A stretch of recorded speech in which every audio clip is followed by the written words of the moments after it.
So how do we bypass the first activity, considering that we already have items in our database? Because this is useless, especially knowing that we can now add item into our database inside of our list view, or list activity, I should say. So the idea here is that we have to bypass it. So to bypass our main activity, we have to go back to our main activity, and inside of onCreate, the first thing that needs to be called, right about here, I'm going to call this method called bypass activity. Let's go ahead and create it.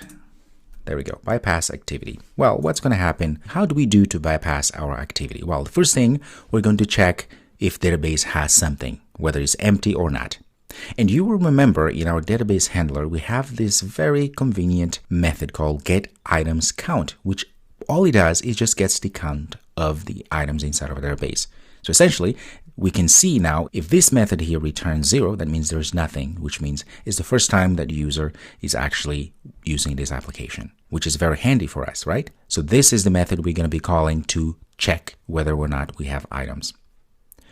So here I'm going to say if database handler dot get count, items count, is greater than 0, I can do that because it returns indeed an integer, the get items count. If that is true, then I'm going to say start activity, like that. I'm going to say new intent, and I'm going to go ahead and say main activity dot this, and we're going to go to list activity dot class. And of course, I want to get rid of any activities we had before, especially this one here, right? Because we won't need to come back to this.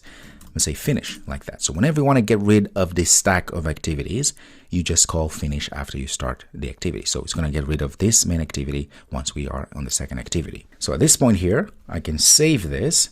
Obviously, because we have a lot of items inside of our database, this is indeed going to take straight to our list view activity. So we're not going to go ahead and see this as we always did. Want to see this? Let's run. Oops, now we have a problem. What is the problem? Let's check.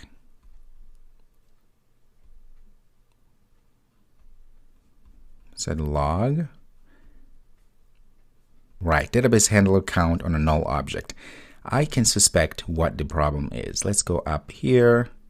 Right, because we're calling this before we actually look or instantiate our database handler. So this is not good, obviously, because at that point, the database handler hasn't been initiated, right? So we have to do that after that, because our bypass activity, as you know now, is dependent on our database handler. So if we're calling database handler to get the count, if we haven't instantiated that, you can see that is problematic indeed. All right, let's save this and give it a run. So order does matter. And voila, it went ahead and bypassed our main activity and got us to here, which is exactly where we want to go. So if you actually want to check this out now, you can go and delete everything from our database here.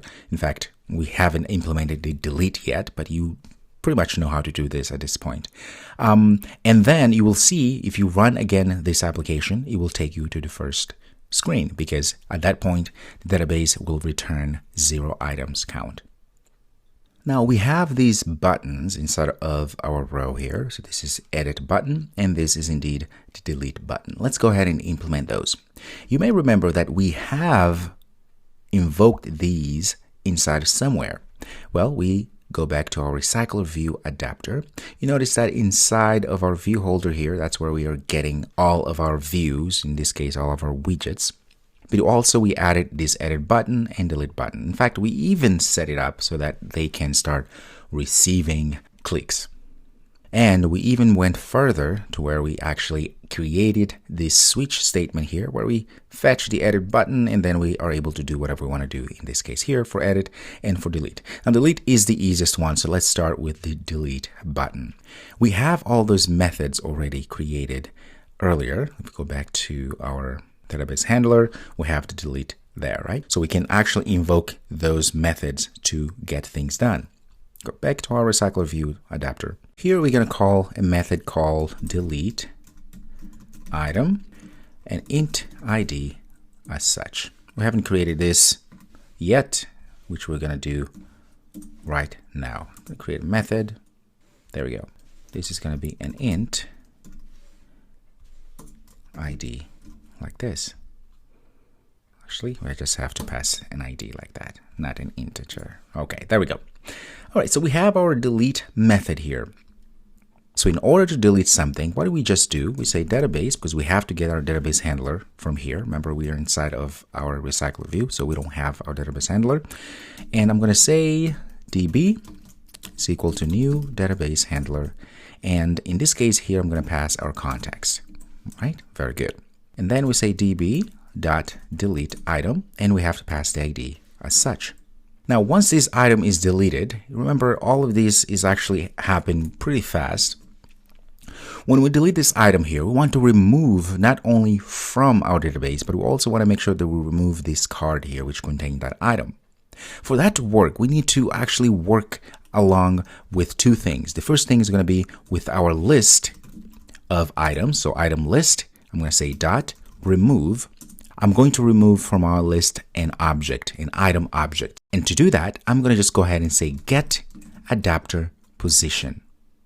That's the beauty here. So at this point here, because we're inside of our recycle view, we can invoke the get adapter position because it's going to go ahead and remove the correct object inside of our item list. That's all we have to do for that. But also once that is removed, remember we have to notify our adapter so that it propagates this news that indeed something was deleted from our item list, which means we have to scramble around and change that item from here, so that users can see that indeed things was deleted because now we are removing the card. All right. So there are a lot of helper methods we can call right away. For instance, I can say notify dataset change, but I can also call the notify. You can see here we have all sort of different methods for item changed, notify item change, item inserted, and so many others, right? So these are given to us because we're inside of a recycle view adapter. That's the beauty. Now we want to invoke the item removed and pass in the position. Okay, how do we get position again? Well, get adapter position, just like what we did with our list that contains all of the objects. So this is very important because this will tell everyone that is concerned with our view adapter, mainly our list view, that indeed something was removed, so we need to actually physically remove the whole item from our user interface, meaning the whole card. Let's go ahead and check this out. If I click here, notice I'm actually removing items. But if I come down here and run this, you'll notice that the items are still there. So although the user animation, the animation that lets users know that we have removed items from our list, because that's what we're doing here, right? And we're calling delete item and passing the ID. But as you notice here, this ID that is being passed, it's not going to do anything because we're not actually deleting anything yet from our database. The reason why is because at this point here, we said we're passing an ID, but what ID are we passing? So this animation is working fine, as you saw. However, we're not actually deleting anything yet. In order for us to be able to delete something, we need, of course, to be able to pass the ID of the object, the current object we're at, meaning whatever we click to delete. How do we do that? Well, first of all, we have to get the actual ID position because we want to make sure that we're actually deleting the right thing. And then once we say we know the item that we're going to be deleting, then that object, we can then invoke the ID of that object, which we will then pass in here to actually be deleted. Interesting. So how do we do that? Well, I'm going to do the following. At the top here, I'm going to create an int variable, which we're going to be using inside here. I'm going to call position.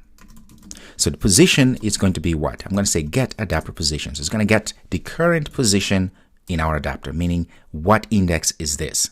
This could be, if it's first one, that's going to be 0. Okay, very good.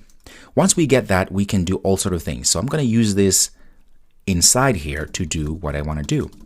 So in this case here, I want to delete something, but I need to get the actual object. So at this point here, I'm going to redo things. So I'm going to say position again. I'm going to set it to get adapter position one more time. The reason I'm doing this is because at this point here, this could be that something changes or the position has already changed somehow, but it's always a good idea to regain that position. Now, you could have just used this position. It could have worked, of course, but I like to do this just to be safe. So we have our position, which means we can then create an actual object.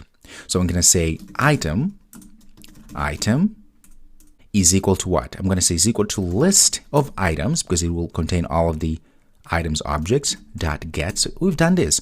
I'm going to pass position like this. All right, so now I have an object item, which I can literally come down here and say item dot get ID. And that's how you get the current ID of this item that we want to delete. So at this point here, if we were to run this, let's get to this to work.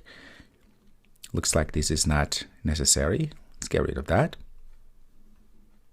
Get rid of that. Let's go ahead and run this. We should be able to, of course, delete the actual item from the database as well. Okay, let's give it a try. So this is car seat, right? I'm going to click there. It's gone. All right, let's rerun this. So we shouldn't see car seat again. Look at that. There's no car seat to be seen. You see all of this? Let's try again. Maybe it was a fluke. Delete item. I'm going to rerun this again. We shouldn't see that item ever again. Look at that. It's gone. So now we are indeed deleting our items, which is very exciting. However, this is not a good thing that we're doing here, because we are directly going and deleting things. That's totally fine. But what if it was a mistake? What if the users didn't want to delete? So what we're going to do in the next video is to create some sort of confirmation. So we're going to do another pop-up that will ask users, are you sure you want to delete? If they say no, of course, nothing will happen. If they say yes, then we'll be able to call the delete, so all of this code, and of course, make sure that we actually delete. Okay, so that is another step to make sure that people don't delete things that they didn't intend to delete. And that's what we're going to be doing in the next video.